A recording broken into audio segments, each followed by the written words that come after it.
Good morning all students. Class fourth part number 3 शब्द विचार हिंदी व्याकरण का पार्ट नंबर 3 शब्द विचार। आज हम पढ़ेंगे शब्द विचार के बारे में। वर्णों के सार्थक योग से शब्द बनते हैं। वर्णों का सार्थक योग से क्या बनता है? शब्द। जैसे देखना, हाथी, हाथी क्या है? ये शब्द है। हाथी क्या है? शब्द है। इनका सार्थक योग है में क्या निकल रहा है? आ थी। था में क्या निकल रहा है? ए, यानी बड़ी की मात्रा नहीं यहाँ पे, इसलिए। तो ये सारे वर्ण कितने हो गए? 4। 1 2 3 4। यहाँ पे काउंट कर रखा है कि 4 वर्ण। ऐसे ही शब्द है गाजर। तो ग में क्या निकल रहा है? आ। जय में क्या निकल रहा है? ए। और रै में क्या निकल रहा है? ए। तो ये शब्द बना गाजर। इनमें कितने वर्ण हैं? गिनिए। 1 2 3 4 5 6। तो ये 6 वर्ण हुए। ऐसे ही घर, घर क्या है? शब्द। तो घ में ए निकल रहा है, रै में ए निकल रहा है। ये शब्द क्या बना था? घर। इसके कितने वर्ण है? 1 2 3 4। कितने वर्ण है? 4। ऐसे ही कुत्ता, कै में क्या निकल रहा है? ऊ। फिर आधा त है इसके अंदर, तो इसमें से कुछ नहीं निकल रहा। आगे पूरा त है तो ता, तो इसमें क्या निकल रहा है? आ। तो ये शब्द बनेगा कुत्ता। और कितने वर्ण है इसमें? 1 2 3 4 5। कितने वर्ण बने? 5। उपयुक्त वर्ण, उपयुक्त शब्दों का कुछ न कुछ अर्थ है। यानी उपयुक्त शब्दों को क्या है? कुछ न कुछ अर्थ है, इसलिए ये शब्द हैं। शब्द अनेक वर्णों के हो सकते हैं। यानी जैसे 2 वर्ण के, दो कम से 2 वर्ण, 2 या 2 से अधिक वर्णों के समूह को क्या कहते हैं? शब्द। तो शब्द अनेक वर्णों के हो सकते हैं। जैसे 2 वर्ण के, 3 वर्ण के, 4 वर्ण के, 5 वर्ण के, 6 वर्ण के, ऐसे करके अनेक वर्णों के हो सकते हैं। 2 या 2 से अधिक वर्णों के योग को शब्द कहते हैं। ये भी मैंने बताया कि 2 वर्ण होंगे तब शब्द बनेगा। एक वर्ण से कोई शब्द, जैसे मैंने बोला घ, तो घ से क्या बनेगा? कोई शब्द नहीं बना, ये वर्ण ही रह गया। और मैंने 2 वर्ण ले लिए, घ और रै, तो इनसे क्या शब्द बन गया? घर। शब्द के भेद। हिंदी भाषा के शब्द के अनेक भेद उपभेद होते हैं, जो इस प्रकार है। देखिए इस शब्द के क्या है? भेद है। पहला है उत्पत्ति के आधार पर, दूसरा है अर्थ के आधार पर, तीसरा है रचना के आधार पर, और चौथा है प्रयोग के आधार पर। यानी ये शब्द के क्या है? भेद है। तो हम सबसे पहले पढ़ेंगे उत्पत्ति के आधार पर। उत्पत्ति के आधार पर शब्द के निम्नलिखित 4 भेद होते हैं। उत्पत्ति के आधार पर है तत्सम शब्द, तद्भव शब्द, देशज शब्द और विदेशी शब्द। तो उत्पत्ति के आधार पर जो इनके भेद हो रहे थे, उनमें से सबसे पहले हम पढ़ेंगे तत्सम शब्द। संस्कृत भाषा के वे शब्द जो हिंदी के भी मूल रूप में प्रयोग किए जाते हैं। संस्कृत क्या होती है? एक भाषा होती है। इनके वे शब्द जो हिंदी में भी मूल रूप में प्रयोग किए जाते हैं, वे क्या कहलाते हैं? तत्सम शब्द। जैसे पृथ्वी, हृदय, अंकुर, उच्च, शिखर, पुत्र, पुष्प, जल, अग्नि, कर्म, गृह और कर्ण। ये क्या है? संस्कृत भाषा के ही शब्द है। इनको तत्सम शब्द कहा जाता है। आगे है तद्भव शब्द। संस्कृत से हिंदी भाषा में आए, यानी संस्कृत भाषा के क्या हुआ? हिंदी भाषा में आए वे शब्द जिनका स्वरूप कुछ बदल गया है, तद्भव शब्द कहलाते हैं। जैसे अंधेरा, उल्लू, कान, गधा, आग, आधा, ऊंचा, काम, कबूतर, खेत, घर, कड़वा। ये शब्द क्या है? तद्भव शब्द है। यानी संस्कृत भाषा से क्या है? हिंदी भाषा में आए ये शब्द तद्भव शब्द कहलाते हैं। आगे है देशज शब्द। हिंदी में प्रचलित वे शब्द जो भारत की भिन्न भिन्न बोलियों से आए, यानी वे शब्द जो हिंदी से क्या है? प्रचलित होकर भारत की भिन्न भिन्न भाषा बोलियों से आए हैं, देशज शब्द कहलाते हैं। जैसे डिबिया, झोंपड़ी, बिल्ली, पापड़, कद्दू, पत्थर, गुड़िया, कटोरा, खिचड़ी, तकिया, खटिया, लोटा। ये क्या है? देशज शब्द के उदाहरण है।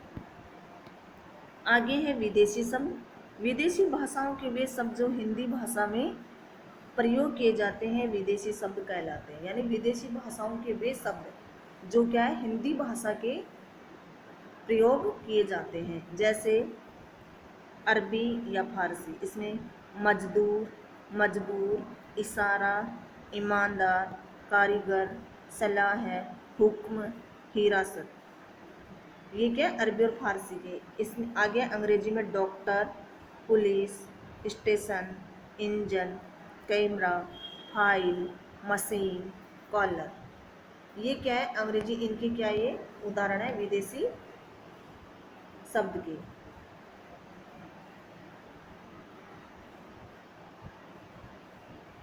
आगे है जो शब्द का दूसरा भेद है वो है अर्थ के आधार पर। अर्थ के आधार पर शब्द के निम्नलिखित दो भेद हैं, सार्थक शब्द और निरर्थक शब्द। ये है अर्थ के आधार पर इनके दो भेद हैं, सार्थक शब्द और निरर्थक शब्द। सबसे पहले है सार्थक शब्द। सार्थक शब्द क्या है? ऐसे शब्द जिनका कुछ न कुछ अर्थ अवश्य निकलता हो सार्थक शब्द कहलाते हैं। यानी ऐसे शब्द जिनका क्या कुछ न कुछ अर्थ निकलता हो वो सार्थक शब्द कहलाते हैं। जैसे मानव, पानी, संसार, दवाई, शहर, बादल, पीटना, खेलना, दौड़ना, हाथी, बसेरा। इनमें क्या सबका अर्थ निकल रहे हैं। जैसे मानव तो आदमी हो गया, पानी जो अपन पीते हैं, संसार यानी दुनिया, दवाई जो अपन खाते बीमार होने पर, शहर यानी ये जैसे जयपुर अपना शहर है, बादल जानते हो, पीटना जैसे किसकी पिटाई लगती है, खेलना जो आप खेलते हो, दौड़ना जैसे दौड़ते हो, हाथी जानते हो, बसेरा यानी शाम का बसेरा। ऐसे ये क्या है? सार्थक शब्द है। दूसरा निरर्थक शब्द। ऐसे शब्द जिनका कोई अर्थ नहीं होता निरर्थक शब्द कहलाते हैं। जैसे यानी ऐसे शब्द जिनका कोई अर्थ ही नहीं निकलता वो क्या होते हैं? निरर्थक शब्द। जैसे देखना वानव, वानी, वंसार, ववाई, वहर, वादल, विटना, वेलना, वोड़ना, वाती, वसेरा आदि। यानी जो ये सार्थक शब्दों के उदाहरण थे इनका ये निरर्थक शब्दों में दिया गया है। जैसे मानव का वानव बनाया, पानी का वानी, संसार का वंसार, दवाई का ववाई, शहर वहर, बादल वादल, पीटना बीटना, खेलना वेलना, दौड़ना वोड़ना, हाथी वाती, बसेरा वसेरा। ऐसे लेकिन इनको अपन ऐसे बोलते हैं ना, मानव वानव, पानी वानी, ऐसे करके। तो जो पानी है वो तो सार्थक और पानी वानी जो वानी अपन जोड़ रहे हैं वो क्या है? निरर्थक शब्द है। आगे है शब्द का तीसरा भेद है रचना के आधार पर। रचना अथवा बनावट के आधार पर शब्द के निम्नलिखित तीन भेद हैं। सबसे पहले रूढ़ शब्द, यौगिक शब्द और योग रूढ़ शब्द। सबसे पहले इनका क्या है? रूढ़ शब्द, दूसरा यौगिक शब्द और तीसरा योग रूढ़। सबसे पहले अपन पढ़ेंगे रूढ़ शब्द। जिन शब्दों के टुकड़ों का कोई अर्थ नहीं होता रूढ़ शब्द कहलाते हैं। यानी जिन शब्दों के टुकड़ों का कोई अर्थ नहीं होता, जैसे मकान, बरगद, पानी, बेसन, संतरा, कुटिया, बगीचा, मंगल, हवा, नहर, कमर, पेट आदि। ये क्या? इनका कोई अर्थ नहीं निकलता। जैसे मकान, मकान का क्या अर्थ निकलता है? ऐसे ही बरगद, पानी, बेसन, संतरा, ऐसे इनके क्या कोई अर्थ नहीं निकलता। ये क्या कहलाते? रूढ़ शब्द। आगे है यौगिक शब्द। ऐसे शब्द जिनके टुकड़े तो हो सकते हैं किंतु उनमें से प्रत्येक का कोई विशेष अर्थ नहीं होता, ऐसे शब्द यौगिक शब्द कहलाते हैं। यानी यौगिक जो शब्द है उनके टुकड़े तो हो सकते हैं, जो शब्द होगा उनके क्या है वो दो शब्दों से जुड़ के बनेगा, उनके दो या तीन से, लेकिन इनके कोई अर्थ विशेष अर्थ नहीं होगा। जैसे देखना हवा महल, हवा और महल से जुड़ा हुआ है। कुतुब मीनार, कुतुब और मीनार। गोल गुबंद, गोल और गुबंद। चिड़ियाघर, चिड़िया और घर। लाल किला, लाल और किला। घंटाघर, घंटा और घर। ये क्या कहलाएंगे? यौगिक शब्द। आगे है योग रूढ़ शब्द। ऐसे यौगिक शब्द जिनका किसी विशेष अर्थ में प्रयोग होने लगता है। यानी हम प्रयोग कर सकते हैं, इनका विशेष अर्थ है, उनका प्रयोग होने लगता है, योग रूढ़ शब्द कहलाते हैं। जैसे देखना, चारपाई, चारपाई जानते हैं हम, चार पायों वाली खाट, तो इनका क्या, चारपाई तो क्या हुआ, शब्द हुआ, लेकिन इसका अर्थ क्या हुआ, चार पायों वाली खाट, यानी इसका कोई विशेष अर्थ हो रहा है, तो ये क्या, योग रूढ़ कहलाएगा। जैसे निशाचर, रात में घूमने वाला राक्षस, रात में घूमने वाला राक्षस क्या कहलाएगा, निशाचर। ऐसे नीरज, जल में जन्म लेने वाला, यानी जल में जन्म लेने वाला क्या कहलाएगा, नीरज। ऐसे पीताम्बर, पीले हैं वस्त्र जिसके, यानी पीला वस्त्र है जिसका, वो पीताम्बर कहलाए, तो पीले वस्त्र किसके, श्री कृष्ण के। आगे है शब्द का चौथा भेद है प्रयोग के आधार पर। प्रयोग के आधार पर शब्द के निम्नलिखित दो भेद है, विकारी शब्द और अविकारी शब्द। सबसे पहले है विकारी शब्द, ऐसे शब्द जिनके रूप में लिंग, वचन तथा कारक आदि के अनुसार परिवर्तन आ जाता है, विकारी शब्द कहलाते हैं। ऐसे शब्द जिनके क्या, लिंग हुआ, वचन हुआ और कारक, इनमें क्या परिवर्तन आ जाता है, तो वो क्या कहलाएंगे, विकारी शब्द। जैसे देखना, यहाँ पे इनका संज्ञा दे रखा है, संज्ञा में लड़का, तो ये लिंग में लड़का क्या पुल्लिंग है, तो स्त्रीलिंग में बदल जाएगा लड़की। ऐसे ही हाथी और शेर। आगे सर्वनाम में मैं, तुम, मैं का लिंग बदल गया तुम, और आप और वह, ये इनके क्या बन गए, वचन और कारक बदल गए। ऐसे ही क्रिया, इसमें गया का पुल्लिंग और गई इसका स्त्रीलिंग बन गया। उसके बाद गए,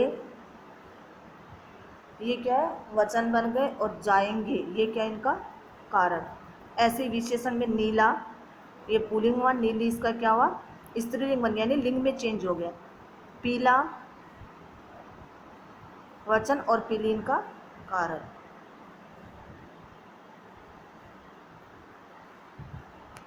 आगे है अविकारी शब्द, ऐसे शब्द जिनके रूप में लिंग, वचन तथा कारक आदि के अनुसार कोई परिवर्तन नहीं होता, वे अविकारी शब्द कहलाते। जैसे ऊपर आया था, जिनके रूप में लिंग, वचन, कारक आदि के आदि में क्या परिवर्तन होता है, तो वो क्या होते हैं, विकारी शब्द।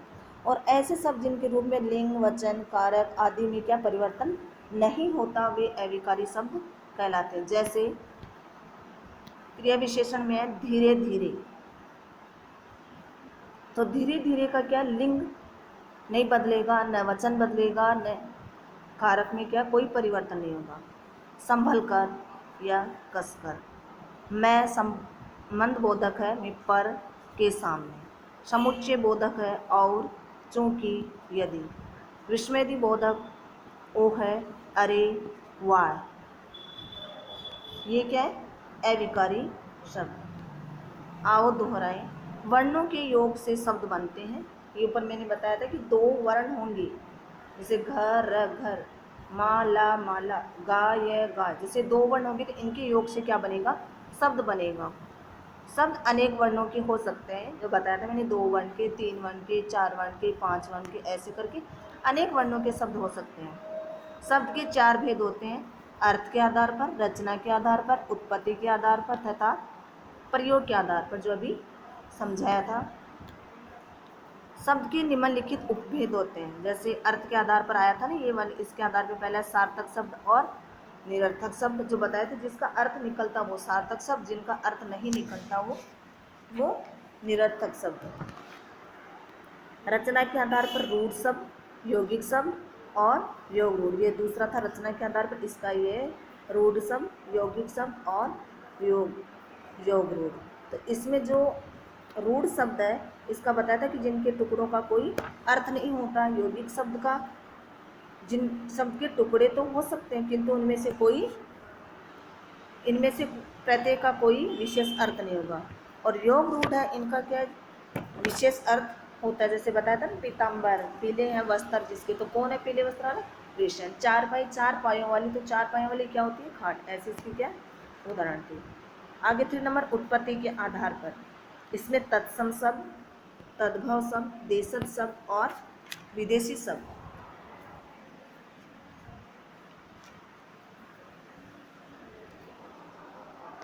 इनका भी बताया था। तत्सम शब्द इसमें बताया था कि संस्कृत से तत्सम शब्द का है संस्कृत भाषा के वे शब्द जिनको हिंदी में भी मूल रूप में प्रयोग किए जाते हैं। और तद्भव शब्द था संस्कृत से हिंदी भाषा में आए वे शब्द जिनका स्वरूप कुछ बदल गया हो।